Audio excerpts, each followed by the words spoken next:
रहा संघर्ष के जो चलता है वही संसार को बदलता है। जिसने जीती हो रातों से जंग, सूर्य बनकर वही निखरता है। नमस्कार दर्शकों, आप देख रहे हैं डीडी हिमाचल, हिमाचल के रंग दूरदर्शन के संग, और आपके पसंदीदा कार्यक्रम नमस्ते हिमाचल में हम आप सभी दर्शकों का हार्दिक स्वागत करते हैं, अभिनंदन करते हैं। मैं हूं आपके साथ आपकी होस्ट, आपकी दोस्त मेघा शर्मा, और आज मेरे साथ मेरी को होस्ट और मेरी बहुत ही प्यारी दोस्त रुचिका शर्मा। नमस्कार, सुप्रभातम, आप सभी का स्वागत है कार्यक्रम नमस्ते हिमाचल में। और आइए बढ़ते हैं इसके पहले सेगमेंट यानी कि सरगम की ओर।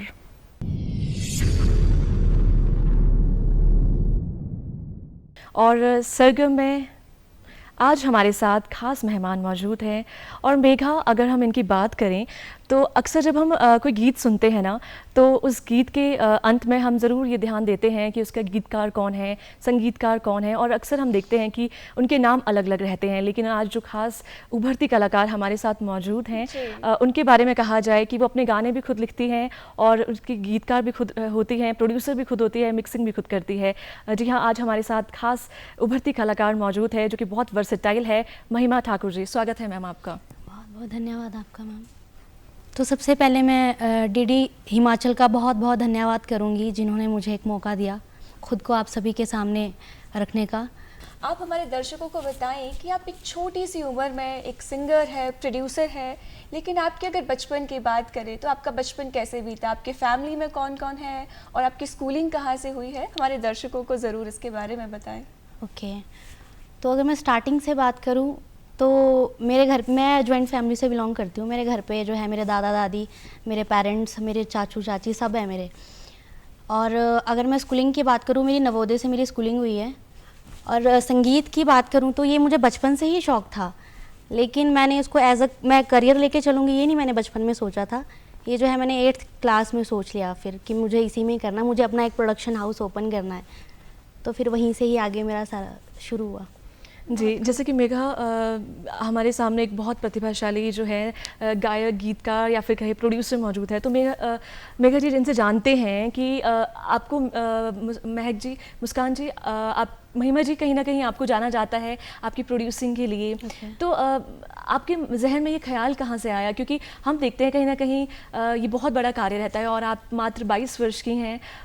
कहाँ से आपके जहन में ये ख्याल आया अपना एक स्टूडियो इस्टेब्लिश करने के, प्रोड्यूसिंग की ओर बढ़ने का? ये जब मैं 8th क्लास में थी तो फिर मैं जो है अपनी कॉपीज़ के पीछे ना ये ड्रॉ करती, मुझे शौक़ था ये पहले से ही, मैं वीडियोस वगैरह देखती थी तो मुझे शौक़ था। तो मैं अपनी कॉपीज़ के पीछे ना एक पेंटिंग वगैरह ड्रॉ करती थी जिसमें मेरा माइक लगा है आगे, है ना, साइड में मेरे स्टूडियो मॉनिटर्स है और मैंने पूरा वो डेकोरेट कर रखा है। वो जो चीज़ें मैंने सोची थी वो मैंने करी हुई, और सेम वैसे ही मैंने अपना स्टूडियो भी बना रखा है जिसमें मेरा सारा सामान आगे लग रखा है और सारे इक्विपमेंट्स लग रखे हैं। तो ये बचपन से ही मेरा ख्याल था ये। बट होता ऐसा है कि बचपन में पेरेंट्स नहीं समझ पाते कि जो हम बच्चे सोच रहे हैं वो उनके अकॉर्डिंग वो सही नहीं होता। क्योंकि अब हमारे हिमाचल की अगर बात की जाए, इवन हर किसी के पेरेंट्स ऐसे सोचते हैं कि और जो प्रोफेशन जैसे डॉक्टर वगैरह तो वो ज़्यादा सही है। लेकिन मेरा बस यही था बचपन से ही कि मैं यही करूँगी और मेरे को म्यूज़िक प्रोड्यूसर ही बनना है। जी, बहुत खूब महिमा जी। जैसे आपने बताया कि आप स्कूल टाइम से अपनी जो नोटबुक्स के पीछे वो ड्रॉ किया करती थी, यानी कि वो जो पावर ऑफ मैनिफेस्टेशन है वो आपने मैनिफेस्ट किया। आपसे जानना चाहेंगे आपकी स्कूलिंग कहाँ से हुई, कौन से स्कूल से आपने अपनी पढ़ाई की है? नवोदय से। नवोदय से की है। तो अब नवोदय के अगर सफ़र की बात करें तो कैसा था स्कूल का सफ़र? क्योंकि कहा जाता है कि स्कूलिंग का या आपकी जो शिक्षा दीक्षा जहाँ से हुई हो बहुत प्रभाव पड़ता है उसका आपके जीवन में और आपके करियर की चॉइस में भी। तो उसके बारे में थोड़ा बताएं। नवोदय की तो अगर मैं बात करूँ फिर वो टाइम ही मतलब कम पड़ेगा उसके लिए। नवोदय का जो टाइम था ना वो ज़िंदगी का मेरा ऐसा टाइम था कि मैं वो दोबारा अगर मुझे मौका मिलेगा ना मैं ज़रूर उस टाइम में जाऊंगी। तो इस सारी चीज़ों की जो स्टार्टिंग है नवोदय से ही हुई एक्चुअल में। हमारे जो म्यूज़िक टीचर थे नवोदय में वो बहुत अप्रिशिएट करते थे, नरेंद्र सर था उनका नाम, तो बहुत अप्रिशिएट करते थे और बहुत ज़्यादा टैलेंटेड थे वो सर। तो उन्होंने भी है कहीं ना कहीं अंदर वो जो चीज़ें हैं वो जगाई कि हाँ सिंगिंग के प्रति, म्यूज़िक के प्रति। तो फिर वैसी है। महिमा, मेघा इनका एक गीत है बहुत जो फेमस रहा है, बना रे। तो कहीं ना कहीं इसके बारे में जानना चाहेंगे, इसके पीछे की कहानी क्या रहती है? क्योंकि बहुत सराहा गया है दर्शकों के द्वारा आपका ये गीत। बना रे गीत जी। ओके तो मेरे जो अब मेरे जो पेरेंट्स हैं ये भी मेरी हेल्प करते हैं। पहले जो है अगर मैं स्टार्टिंग की बात करूँ ना तो मेरे पेरेंट्स मुझे इतना मुझे इतना सपोर्ट नहीं करते थे। बट मेरे दादाजी जो है ना, मुझे दादाजी जो है वो कैप्टन, रिटायर्ड कैप्टन है आर्मी से, कैप्टन दिलाराम है उनका नाम। तो वो मुझे स्टार्टिंग से ही बहुत सपोर्ट करते हैं। और उनके साथ साथ आगे आगे थोड़ा जब मैंने अपना काम शुरू किया और उन्होंने मुझे हर एक उसमें सपोर्ट किया। फिर मेरे और ऐड हुए मेरे साथ, मेरे फैमिली वाले ऐड हुए, मेरे दादी ऐड हुए। तो दादी ने जो है मुझे ये बना रे गीत करके एक वो बताया कि हमारे जो है टाइम में मनोरंजन का कोई साधन नहीं होता था। तो हम जो है जंगलों में जाते थे और और भी और गाँव के भी बच्चे आए होते थे और जैसे गाय भैंस चराने के लिए। तो हम जो है वहाँ पे ज़ोर ज़ोर से जो है कंपटीशन करते थे कि कौन ज़ोर से गाएगा इन सॉन्ग्स को। तो ये सॉन्ग्स ऐसे होते हैं ना, और एक दूसरे पहलू से अगर इसको देखा जाए तो ये जो सॉन्ग्स होते थे ना, ये जैसे उदासी छाई होती थी ना मन में, तो जंगलों में जाके उसको मतलब अपनी उदासी को बाहर निकालते थे इनके थ्रू। तो कुछ ऐसे से होते थे ये सॉन्ग्स की। बेतेरे बगा बीचे नाशपतिया, दूजी बारे दिल नी देना, बेचाहे बनी जाया लखपतिया। तो ये मेरी दादी ने मुझे बताए हैं। और ये तब वो चीज़ें पता चलती जैसे हम गांव जाते हैं ना, जैसे मैं गांव जाती हूँ तो मैं वहाँ पे अपने परिवार में सभी के पास बैठती हूँ, गांव में अपने जितने भी है दादू दादी गांव के सभी के पास बैठती हूँ। सभी से मुझे बहुत कुछ सीखने को मिलता है। जैसे अब मेरी दादी ने ये बताया। एक और मैं चीज़ बताऊँगी आपको। हमारी साइड जो है मेरा एक ट्रैक आया था, सिट्ठनियाँ करके एक शब्द है। वो क्या होता है कि हमारे शादी ब्याह का जब टाइम होता है हमारे हिमाचल में, नीचे लोअर हिमाचल की मैं बात करूंगी, तो जैसे बाराती ना लंच करने के लिए बैठते हैं या फिर जैसे आते हैं तो लड़की साइड वाले ना मतलब वो सिट्ठनियाँ देते हैं। सिट्ठनियाँ मतलब कि वो पोक करते हैं एक टाइप से मजाक के उसमें। तो वो कुछ ऐसा होता है कि कुड़मणी दाल भी खाई गई, चौल भी खाई गई, दाल भी खाई गई, चौल भी खाई गई, पातल दीती चाबी क्या बोलिए, पार लिया बिया छाबी क्या बोलिए। थोड़ा ऐसे मजाक करते हैं मतलब वो, तो मतलब ऐसे पोक करते हैं। तो ये हमारी साइड का ट्रेडिशन है थोड़ा सा, जो मैं आप सभी के साथ साझा करूँगी। और ये जो है सिट्ठनियाँ करके, ये भी मुझे पहले पता नहीं था। ये सब गाँव के जो मेरे दादा दादी हैं उनसे मुझे पता चला। और मेरी दादी जो है मुझे बहुत सपोर्ट करती। इवन आधे से ज़्यादा मेरे ट्रैक्स ऐसे होंगे जो मेरी दादी ने मुझे बता रखे हैं। बहुत ज़्यादा मुझे नहीं पता था कि वो इतने ज़्यादा टैलेंटेड है। आने वाले टाइम में मैं उनको ज़रूर उनके ट्रैक जो है करूँगी। वो मेरे पास आते नहीं है, आते तो रुकते नहीं है, फिर इसी करके मैं उनका ट्रैक नहीं कर पाती। लेकिन आने वाले टाइम में मैं ज़रूर करूँगी उनका एक ट्रैक। मेरी बुआ वगैरह खुद ही मतलब ये क्या करते हैं ना, अब उनको पता है कि अब इसको सॉन्ग की मतलब ज़रूरत रहती है। तो मेरी बुआ वगैरह भी जो है, मेरे दादी वगैरह, वो रिकॉर्ड करेंगे, व्हाट्सएप पे मुझे सेंड कर देंगे फिर कि हाँ इसको करो इसको करो। तो ऐसे अब बैलेंस रहता है। बहुत खूबसूरत। आपने इतने प्यार से बताया कि जो है आपके जो घर वाले हैं वो अब आपको कितना सपोर्ट करते हैं। तो क्यों ना आपकी म्यूज़िक की एक क्लिप हमारे दर्शकों को दिखाई जाए। बिल्कुल। तेरे बगा पीछे नाशपतिया, तेरे बगा पीछे नाशपतिया, दूजी बारी दिल नी देना, बेचाहे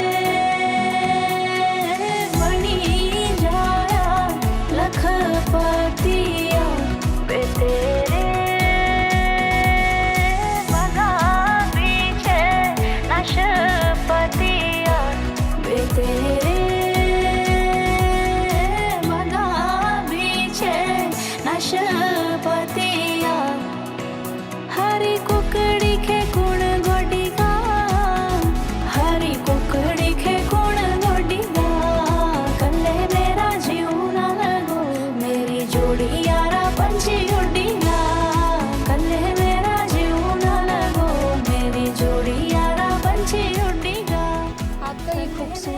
सा जो क्लिप है वो हमने देखा, हमारे दर्शकों ने देखा, और इतने प्यार से आप गाती हैं।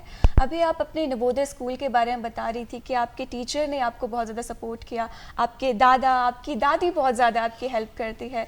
जैसे आपने बताया कि पेरेंट्स स्टार्टिंग में सभी का रहता है कि अपने बच्चे को वो डॉक्टर बनाना चाहते हैं, इंजीनियर बनाना चाहते हैं, तो स्टार्टिंग में कैसा था पेरेंट्स का जब आपने उनको बताया कि नहीं मुझे इसी फील्ड में जाना है, तो किस तरह का रिएक्शन था उनका? सारी चीज़ें उस टाइम जो है बहुत उथल पुथल हो गई थी, मेरे को बहुत मुश्किल था। क्योंकि होता क्या है कि जब हम 10th में डिसाइड करते हैं ना कि हाँ हमें अब करियर आगे जो भी करना है उसके अकॉर्डिंग हम अपनी स्ट्रीम, सबसे बड़ा जो मुद्दा होता है बच्चों का, तो फिर उसका मसला पड़ा बहुत ज़्यादा। 12th मैंने मेडिकल में करी, वो भी अपने पेरेंट्स की वजह से। पर मैंने तो सोच रखा था, मेरे तो ख्याली दुनिया, वो मुझे डॉक्टर बनाना चाहते थे, बट मैंने सोच रखा था कि मैंने तो करना ही है। तो फिर वो बहुत सारी चीज़ें बीच में ऐसी हुई कि मतलब उस टाइम बहुत ज़्यादा टाइम ख़राब था मेरी ज़िंदगी का। लेकिन फिर ऐसा हुआ 12th के बाद कि मैंने अपने पेरेंट्स को क्लियर कह दिया था कि चलो मैं 12th कर लूँगी, इसमें मेडिकल में जो आपने कह दिया इसके बाद मैं अपनी मर्ज़ी से करूँगी, उसके बाद मत करना कुछ। फिर वो नीट का पड़ गया कि नीट का जो है तुम वो करो, है ना जी। लेकिन फिर ऐसा हुआ कि मेरी ज़िद अपनी थी। फिर ज़िद के साथ साथ ऐसा नहीं होता कि हम ज़िद कर देंगे और फिर हो जाएगा, उसके साथ खुद को प्रूव भी करना पड़ता है। फिर तो वो टाइम मेरे बीच में एक ऐसा टाइम भी रहा कि जब मैं ना बिल्कुल डिस्कनेक्ट हो गई थी पेरेंट्स के साथ। पर उस टाइम के बीच में ना मैंने खुद को प्रूव कर ही दिया। मैं ऐसा मानती हूँ, मेरे को नहीं पता कि मुझे कितने लोग देखते हैं, कितने लोग जानते हैं, क्योंकि मैंने कभी इस चीज़ पे फोकस नहीं किया। मेरा काम जो है सिर्फ ये है कि मेरे को बस काम करना है। बाकी अगर मैं यहाँ पे पहुँची हूँ आपके स्टूडियो में, तो शायद मैंने कुछ ना कुछ अर्न किया ही है ना। तो आप कब अपनी कॉम्पोजिशन करती हैं, कब वो समय रहता है आपके पास? देखो ऐसा कोई फिक्स टाइम नहीं होता मेरे उसमें, मेरे को कभी भी कुछ भी मन में लाइंस वगैरह आ जाती है खाते हुए चलते हुए, फिर मैं वो एकदम से जो है कहीं अपने फ़ोन में या तो रिकॉर्ड कर लूँगी या कहीं उसको लिख लूँगी। फिर ऐसा जो है मेरा ऐसा कुछ नहीं कि मैं स्पेशल जो है टाइम निकाल के लिखने बैठूँ जी। तो मेरा ऐसा कुछ, इवन मैं जब म्यूज़िक भी कंपोज करती हूँ तो मैं ऐसा नहीं करती कि मैंने जो है बहुत दिन लगा दिए किसी ट्रैक में, आज मैं थोड़ा सा कंपोज कर रही हूँ म्यूज़िक, फिर कल मैं कुछ और करूँगी, ऐसा नहीं है। अगर मैंने ऐसा सोचा है कि मेरे को कल ये ट्रैक अपलोड करना है तो मैं आज के दिन उसको कंप्लीट किसी भी हालत में करूँगी, चाहे मुझे 13 से 15 घंटे बैठना पड़े एक ही जगह पे, मतलब सेशन अटेंड करना पड़े, तो फिर मैं ऐसा नहीं करती। ये स्टार्टिंग होता क्या है ना कि पहले मेरी इतनी ज़्यादा वो नहीं थी, मतलब मैं इतना ज़्यादा नहीं काम कर पाती थी। ये जब मैंने 2 साल का जो मेरा टाइम था ना, ये मतलब 12th के बाद का टाइम बताती हूँ मैं आपको। हुआ क्या था कि इतना जल्दी मुझे अपना स्टूडियो ओपन नहीं करना था, 2020 में ओपन हुआ था ये। तो जो मेरी वो पढ़ाई का पैसा है ना, वो मैंने अपने बिजनेस पे लगा दिया पेरेंट्स को बोल के। उसके बाद मैंने उनसे एक ही चीज़ कही कि और मुझे कुछ नहीं चाहिए, क्योंकि मेरा मानना ही है कि सारे पेरेंट्स अपने बच्चों के लिए थोड़ा सा सेव करके तो रखते ही है। बिल्कुल। तो मैंने अपना वो बिजनेस पे लगा दिया। इतनी जल्दी मुझे अभी स्टूडियो ओपन नहीं करना था, वो किसी कारणों की वजह से मुझे जल्दी ओपन करना पड़ा। लेकिन जब मैं फर्स्ट टाइम अपने स्टूडियो में बैठी ना, पैसा लगा दिया स्टूडियो को, मैं अंदर बैठी, मैं सोचूं मैं क्या करूँगी यहाँ पे बैठ के, मुझे तो कुछ आता, ज़ीरो थी मैं उस टाइम। तो उस टाइम मम्मा ने मुझे एक चीज़ कही कि तू काम कर। फिर मम्मा भी मेरे सपोर्ट में आ गए थे उस टाइम। तू काम कर, तुझे 1 साल लगे 2 साल लगे कोई दिक्कत नहीं है, तू सीख चीज़ें। फिर मुझे जो है वो मेंटल सपोर्ट जो है मैं मम्मा की तरफ से मिला। मेरा ये मानना है कि आपको फाइनेंशियली सपोर्ट मिले चाहे ना मिले, है ना, अगर आपको किसी एक का भी मेंटल सपोर्ट मिल रहा है ना, वो इनफ है। बिल्कुल। फिर स्टार्टिंग में मेरे दादाजी ने मेरे को हमेशा से, वो तो मेरे हर एक काम को अप्रिशिएट करते हैं, हर एक काम को। मैं उनका कैसे धन्यवाद करूँ ये मुझे भी नहीं पता। तो वो मेरे हर काम को अप्रिशिएट करते स्टार्टिंग से ही। फिर मम्मा ने मुझे जो है ये चीज़ बोली कि तू काम कर, चीज़ें सीख, कोई दिक्कत नहीं, जितना मुझे टाइम लगे कोई दिक्कत नहीं है। तो मैंने जो है वो कंटिन्यू चीज़ें सीखी। चंडीगढ़ से मैंने, बहुत सारे प्रोड्यूसर्स ने मुझे चीज़ें बहुत सारी क्लियर करी। फिर वैसे 2 साल मैंने उसमें लगाए। मैंने उसके बाद जो है फिर मैं लास्ट ईयर के अप्रैल मंथ से जो है मैंने कंटिन्यू काम करना शुरू किया। मुझे अभी भी याद है कि मैं 6-7 महीने जो है मैंने धूप नहीं देखी, मैं डेली काम करती थी। मुझे ऐसा लगता था ना कि अगर मैंने एक दिन भी गैप दे दिया ना थोड़ा सा, तो शायद लोग मुझे भूल ना जाए, है ना। तो वो मेरे दिमाग में चीज़ें बैठ गई थी, तो मैं कंटिन्यू काम करती थी। एक भी दिन मेरा ऐसा नहीं जाता था कुछ मैं कंटेंट अपलोड ना करूँ। तो फिर ऐसा सा रहा। मेघा, इन्होंने बहुत मेहनत की है, तो आइए इनसे रिलेटेड एक और झलकी देखते हैं। हमें आई के पाहुणे रे तेरे घरा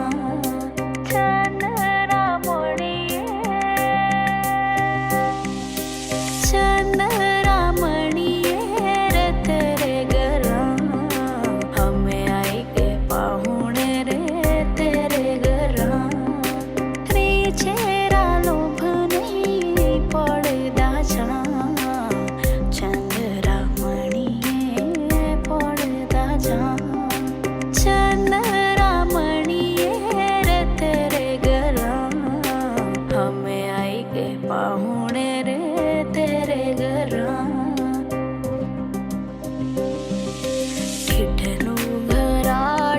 जो जाना ओ जाना मेरी रूह में चलिए ठिठलू घराटा जो जाना ओ जाना मेरी रूह में चलिए खो तेरा पीण पियाना मेरी रूह में चलिए ठिठलू घराटा जो जाना ओ जाना मेरी रूह में चलिए ठिठलू घराटा जो आपकी जो मेहनत है, जुनून है, वो आपके काम में बिल्कुल दिखता है।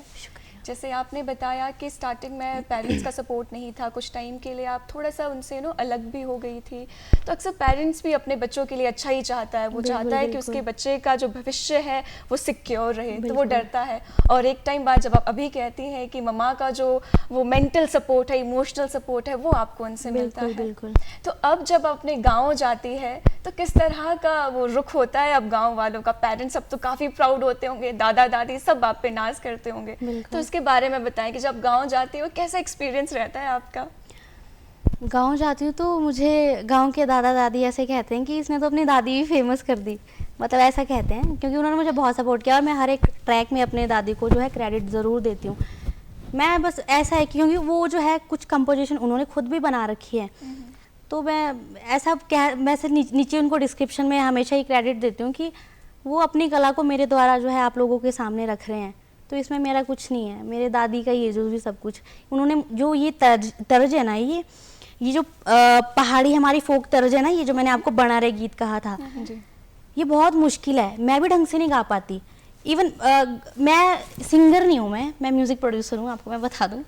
मैं गाती सिर्फ इसीलिए हूँ कि चलो मेरी ऑडियंस है वो मुझे सुनना बहुत पसंद करती हैं, और जो ये चीज़ें ना ये मेरे को दादी ने ही सिखाई है, तर्जे वगैरह है ना, मैं ये भी परफेक्ट तरीके से नहीं गा सकती, लेकिन जो मेरे दादी के गले में वो उनको वो मुर्कियाँ हैं वो इतनी सुंदर है, वो मैं ज़रूर एक बार जो है उनको अपने स्टूडियो में लेके उनका एक ट्रैक ज़रूर तैयार करूँगी मैं आने वाले टाइम में। बिल्कुल। और आपके जो गांव के बच्चे वो भी काफ़ी प्रेरित होंगे होते होंगे बिल्कुल, आपसे। सिंगर दीदी आ गई। अरे वाह। जी, जो महिमा है कहीं ना कहीं वो हिमाचल प्रदेश और पंजाब की पहली महिला प्रोड्यूसर भी हैं, और इसके लिए आप बधाई की पात्र भी हैं। शुक्रिया। और यकीनन आप उस समय एजर ही रही हैं जब आपने इसकी शुरुआत की, तो कभी आपको डर नहीं लगा कि आप इतनी छोटी आयु में, जहाँ पर हिमाचल में और भी स्टूडियोज़ इस्टेब्लिश हो रहे हैं, तो आपने शुरुआत की, तो क्या चैलेंजेस आपके लिए रहे उस समय?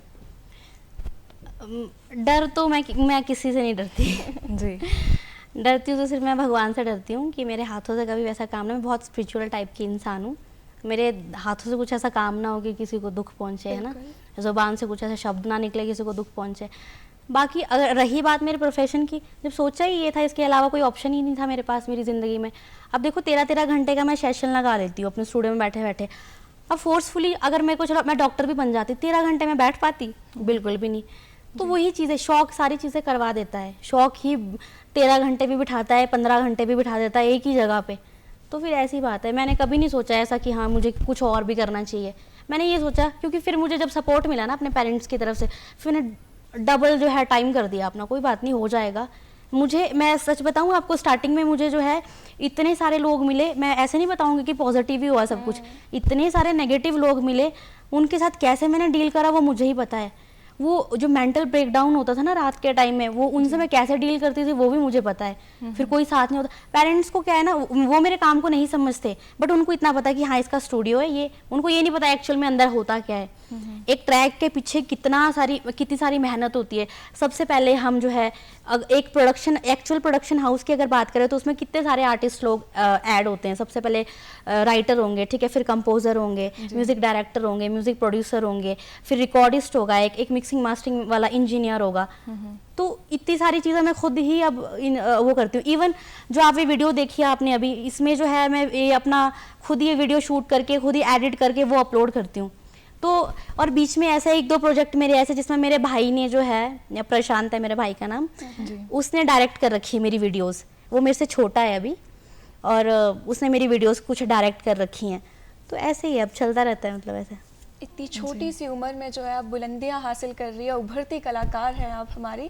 एक और झलक हम अपने दर्शकों को दिखाना चाहेंगे आपके गाने की। वो जली छंदी कैथुएरी डाली जिन्हें मेरी बाँ मरोड़ी, वो जली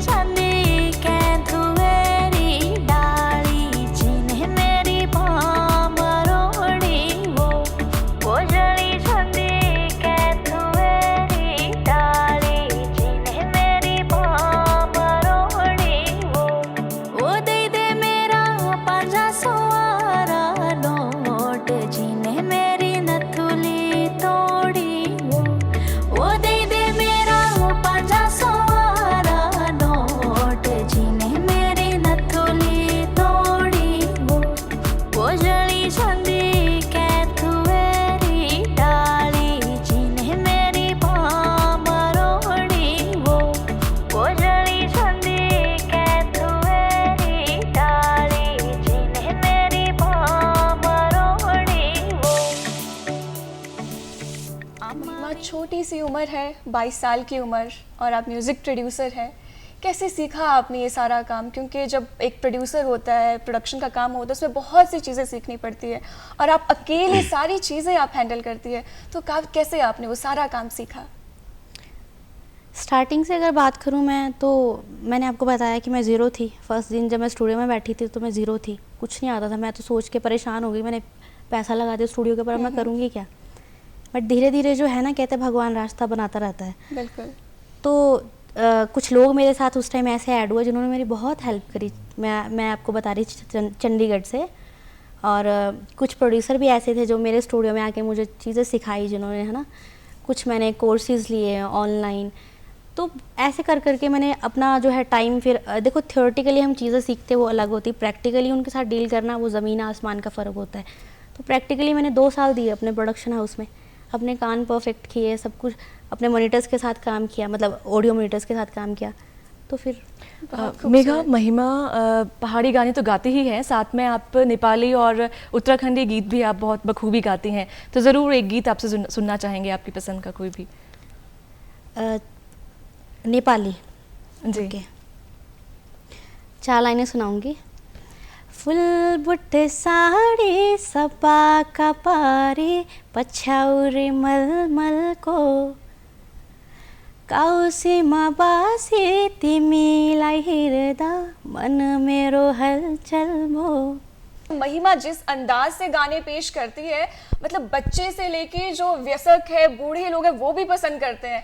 कहीं ना कहीं वो जो दादी का जो असर है, दादी के नुस्खे हैं, वो दादा का प्यार है, वो झलकता है इनके गानों और जो में। माँ का जो समर्थन इन्हें मिला है ना, और हर पग पे जब इन्होंने स्टूडियो एस्टैब्लिश किया, कहीं ना कहीं उस समय भी जो माँ का साथ था, और भाई ने अपने डायरेक्शन देकर बहुत बड़ा रोल प्ले किया है। रुचिका जी, इससे पता चलता है कि अगर अच्छे लोग हमारी लाइफ में हो तो इंसान कुछ भी कर सकता है। तो अब महिमा की आवाज में गाना हो जाए। बिल्कुल ठीक है। बंसरी बजी वो गढ़ मथुरा, एड़ी कदी भी नहीं सुनिया। बंसरी बजी वो गढ़ मथुरा, एड़ी कदी भी नहीं सुनिया। मिठी मिठी बंसरी बजांदा वो कृष्णा, दिला जो कितना लुभांदा वो कृष्णा। मिठी मिठी बंसरी बजांदा वो कृष्णा, दिला जो कितना लुभांदा वो कृष्णा। गिद्दा पाने लगी वो निकी मुनिया, एड़ी कदी भी नहीं सुनिया। बंसरी बजी वो गढ़ मथुरा, एड़ी कदी भी नहीं सुनिया। रौनका लगी वो गढ़ मथुरा, एड़ी केती भी नहीं होनिया। लेकिन इसके अलावा आपकी हॉबीज की अगर बात करें तो आपकी क्या क्या हॉबीज हैं? मैं पोएम्स वगैरह लिखती हूँ। कुकिंग का मुझे शौक है, पहले नहीं था, लेकिन जब से मैंने अकेले रहना शुरू किया तो आपने कुकिंग भी सीख ली, तो आपका वो बिल्कुल। पैशन बन गया वो भी। बिल्कुल। आपने पोइट्री की बात की, तो क्यों ना एक पोम आपसे सुन ली जाए। बिल्कुल। मैंने अपनी मम्मा के ऊपर एक पोएम लिखी है। आप बचपन से पोम लिखती आई है या अभी आपका एक पैशन जगह है? जब बचपन आप इस से फील्ड में बचपन से अरे। मैंने बहुत सारी लिख रखी है, बट एक जो मेरे दिल के बहुत करीब है मैं वो सुनाऊंगी आपको, बिल्कुल। ठीक है। मम्मा के लिए है वो मेरी। जी। जिसने मुझको जन्म दिया, जिसने पालन पोषण किया, जिसने मेरी रक्षा की, जिसने मेरा हर काम किया, और तो कोई नहीं है वो, माँ ही है मेरी ज़िंदगी का दिया। जिसने रूठने पर मनाया मुझे, जिसने ठोकरों से बचाया मुझे, जिसने राह पर चलना सिखाया मुझे, जिसने दूसरों की खुशी में अपनी खुशी ढूंढना सिखाया मुझे, और तो कोई नहीं है वो, मेरी आत्मा, मेरी परमात्मा माँ है वो। माँ ही है जिसने जीना सिखाया, माँ ही है जिसने हर काम सिखाया, माँ ही है जो मेरे रोने पर रोई, माँ ही है जिसकी गोद में मैं सोई। माँ का कभी ना करो अपमान, सदा करो माँ का सम्मान। भगवान ही बसता है माँ के अंदर, भगवान भी करे माँ को प्रणाम। बहुत खूबसूरत। Thank आपके you. गानों की तरह आपकी पोइट्री भी बहुत सुंदर है, लेकिन you. जितना आप सुंदर गाती है, एक क्लिप हम अपने दर्शकों को और दिखाना चाहेंगे। Okay. पार लिए धारे बानो कोयल को का मार दे, मैं चलिया नौकरियां तो रोया भेड़ा चार दी। पार लिए धारे बानो कोयल को का मार दे, मैं चलिया नौकरियां तो रोया भेड़ा चार दी। मार लिए धारे बानो कोयल को का मार दी, मैं चलिया नौकरियां तो रोया भेड़ा चार दी।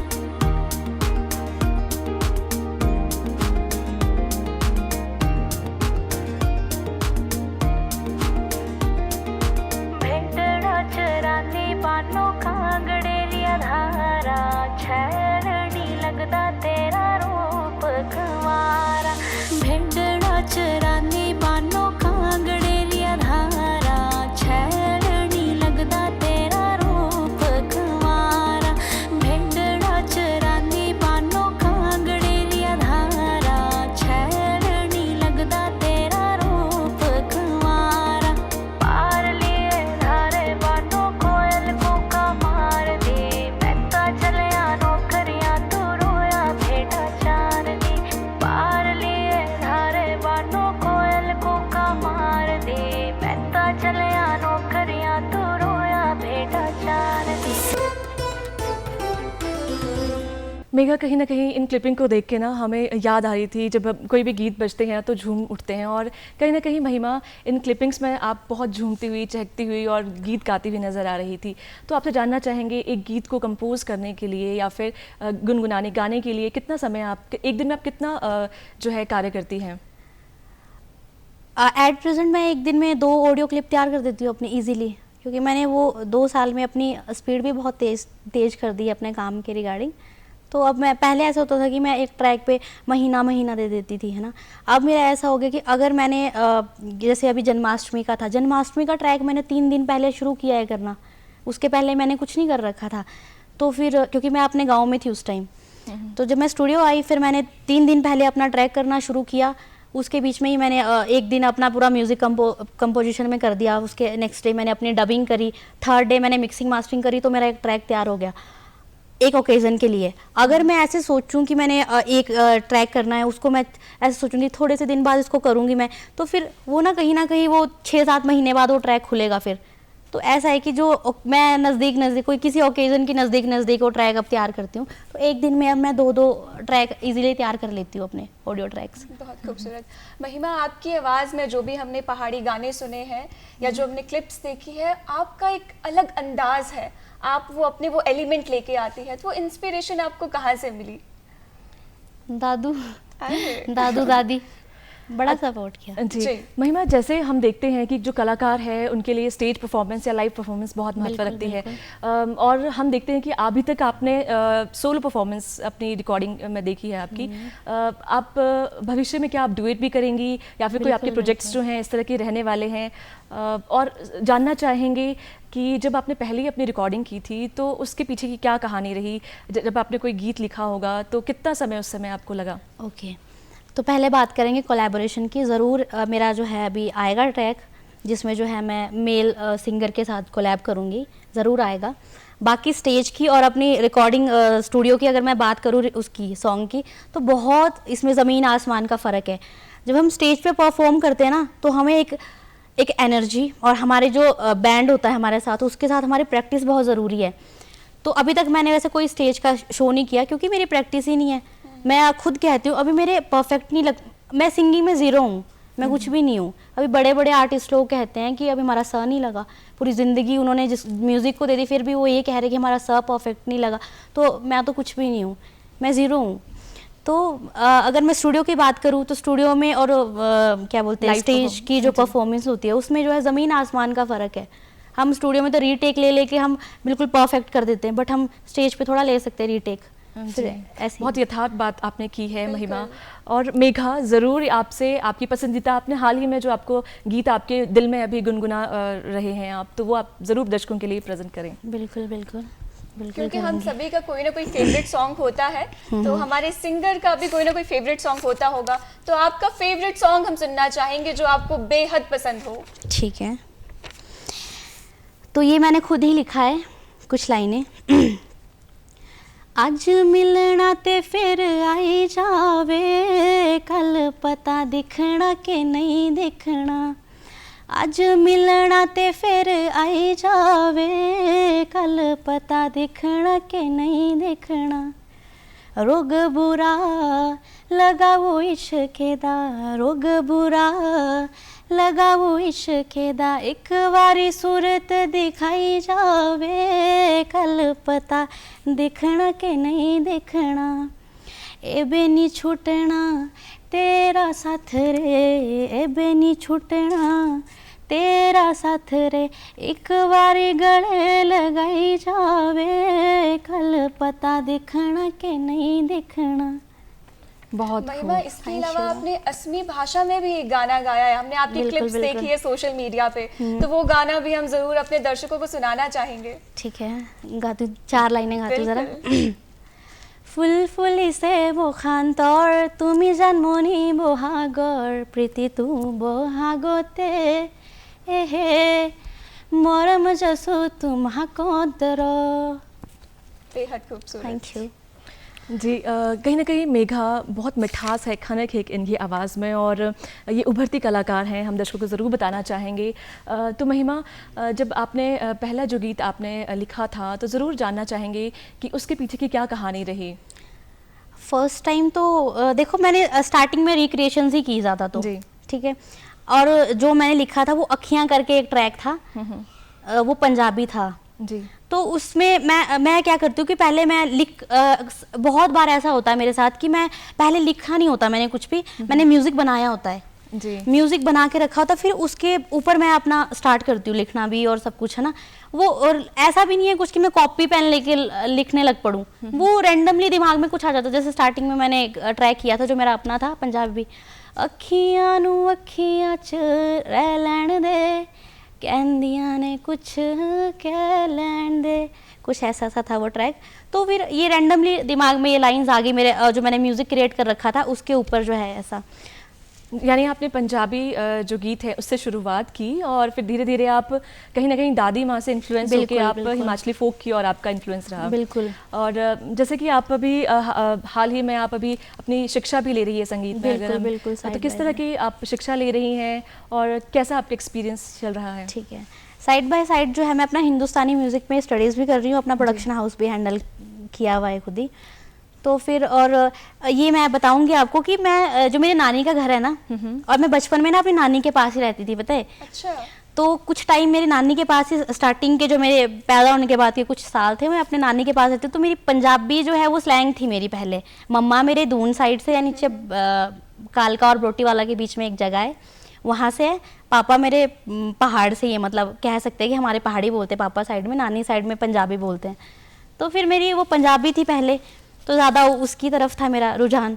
तो लेकिन ऐसा है ना कि जो ये फोक तर्जें हैं ना, ये मुझे स्टार्टिंग से ही वैसे तो पसंद थी, पर कहीं ना कहीं मैं पंजाबी को भी साथ लेके चलती थी। जब मुझे पता चला कि एक्चुअल में जो मेरा ज़्यादा इसमें जिसमें इंटरेस्ट है ना वो पहाड़ी है। कहीं ना कहीं आप इस कारण से मल्टीलिंगुअल भी बन गई, जो आप डिफरेंट भाषा में गाने गाती है। तो आपके गाने की एक और झलक हो जाए।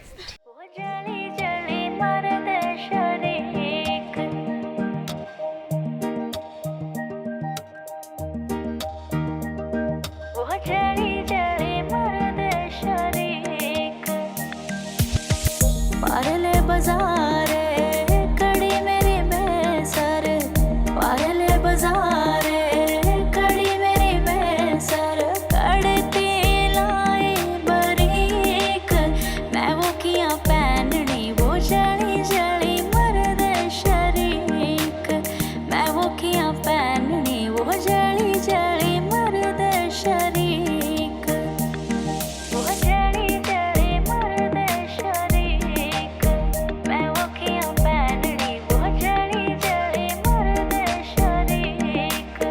पारले बाजारे खड़ी मेरी पायल, पारले बाजारे खड़ी मेरी पायल, कड़ती लाई बरीक मैं वो किया पहननी वो जड़ी जड़ी मर्द शरीक, मैं वो किया पहननी वो जड़ी जड़ी मर्द शरीक, वो जड़ी जड़ी मर्द शरीक, वो जड़ी जड़ी मर्द शरीक। महिमा, अगर इस ट्रैक की बात करें तो इसके पीछे की स्टोरी क्या थी? जब आपने ये बनाने की सोची तो आपने क्या कैसे कैसे चीज़ें, सारी चीज़ें प्लान आउट की? दादी ने बता रखे थे, बस मैंने म्यूज़िक क्रिएट किया। जी, यानी कि जो दादी अम्मा का जो प्यार है, जो शिक्षा है, वो आज देखने को मिल रही है। दर्शकों, इससे हमें पता चलता है कि पेरेंट्स के साथ जो ग्रैंड पेरेंट्स का सपोर्ट है वो एक बच्चे की जिंदगी में कितना ज्यादा मायने रखता है। जी महिमा, थोड़ा सा अपने गांव के बारे में बताएं, किस तरह का, क्योंकि हम देखते हैं कि जितने भी आपके गीत हैं ना कहीं उसकी जो पिक्चराइजेशन रहती है, क्योंकि आप वो खुद ही सिलेक्ट करती हैं, तो वो गांव के बहुत करीब रहती है। इस गीत में भी हम देखते हैं कि बैकग्राउंड में जो घर दिखाया गया, कहीं ना कहीं हमें मेरा ही लगता है घर कि है। आपका ही घर है। तो थोड़ा बताएं उसके बारे, अपने गाँव के बारे में, अपने कल्चर के बारे में थोड़ा। देखो, मैं लोअर हिमाचल से बिलोंग करती हूँ, जैसे आपको पता ही है। डिस्ट्रिक्ट सोलन में जो तहसील कसौली है उसके अंदर मेरा गांव आता है, चंडी गोयला। और चंडी गोयला के बीच में भी एक जगह है बड्डू करके, ठीक है, वो मेरा गांव है एक्चुअल में। और जो ये आपने भी ट्रैक सुना, इसमें जो है वहीं पे ही शूट किया है। अच्छा, वहीं शूट किया है। और शूट पे मेरे जो कैमरे वाले भैया वो थे और मेरे दादाजी थे। हम जंगलों में गए थे, कोई हमने स्पेशल जगह चूज़ नहीं की, हम जंगलों में चल पड़े थे, बस कहीं पे भी अच्छा लगा वहाँ पे शूट कर दिया। बहुत सुंदर जगह है। वो तो हम देख ही पा रहे, इतनी सुंदर जगह थी कि मतलब मजा आ गया। तो थोड़ा और बताएं, माहौल आपके अपने परिवार का, आसपास का किस तरह से आपको प्रभावित करता है और आपके काम में किस तरह से हेल्प करता है? तो धार्मिक की बात करेंगे हम पहले। वो मम्मा ने ही सारी चीज़ें कर रखी है अंदर हमारे, कि सुबह उठो, अपने हाथ देखो, है ना, फिर धरती को स्पर्श करो, उसके बाद जो है अपना पूजा पाठ करो, सूर्य अर्घ दो, देन उसके बाद ब्रेकफास्ट मिलेगा। बचपन से ही आदत हमें डाल रखी है, पूजा पाठ करने के बाद ब्रेकफास्ट मिलेगा। तो वो अभी तक वो चीज़ें चली रही है, पूरी फैमिली में ही ऐसा है हमारे। तो आपकी ज़िंदगी में कोई गुरु है जिन्होंने आपको सपोर्ट किया हो या जिन्हें आप गुरु मानती हो? बनाए थे गुरु बनाए, लेकिन उस साइड से मुझे निराशा ही मिली, बाकी कुछ नहीं हुआ ज़्यादा। जी, यानी कि आपसे महिमा कहीं ना कहीं अपने बिल्कुल। कार्य को ही अपना गुरु मानती है और निरंतर प्रगति करी है। तो महिमा जी, एक गाना आपसे और सुनना चाहते हैं हम। खिया मिलने भगवान, पापिया जो खिया मिलने, खिया मिलने भगवान, पापिया जो खिया मिलने, मोड़े जे मोड़े गौआ जे रुंदियाँ, मोड़े जे मोड़े गौआ जे रुंदियाँ, खिया करने गौदान, पापिया जो खिया मिलने, खिया मिलने भगवान, पापिया जो खिया मिलने। कन्या कंवारियाँ गाँव गाँव फिर दियाँ, कन्या कंवारियाँ गाँव गाँव फिर दियाँ, खिया करने कन्यादान, पापिया जो खिया मिलने, खिया मिलने भगवान, पापिया जो खिया मिलने। बहुत बहुत धन्यवाद महिमा, आप हमारे स्टूडियो में आई, बहुत अच्छा लगा आपसे बात करके। और कहीं ना कहीं आपके जो अपकमिंग प्रोजेक्ट्स है उसके लिए भी आपको ढेर सारी शुभकामनाएं। Thank you. तो दर्शकों, आज के अंक में इतना ही, लेकिन हम जाते जाते आपको महिमा की खूबसूरत ट्रैक के साथ छोड़ जाते हैं। आज के लिए इतना ही, बने रहिए डीडी हिमाचल के साथ। धन्यवाद।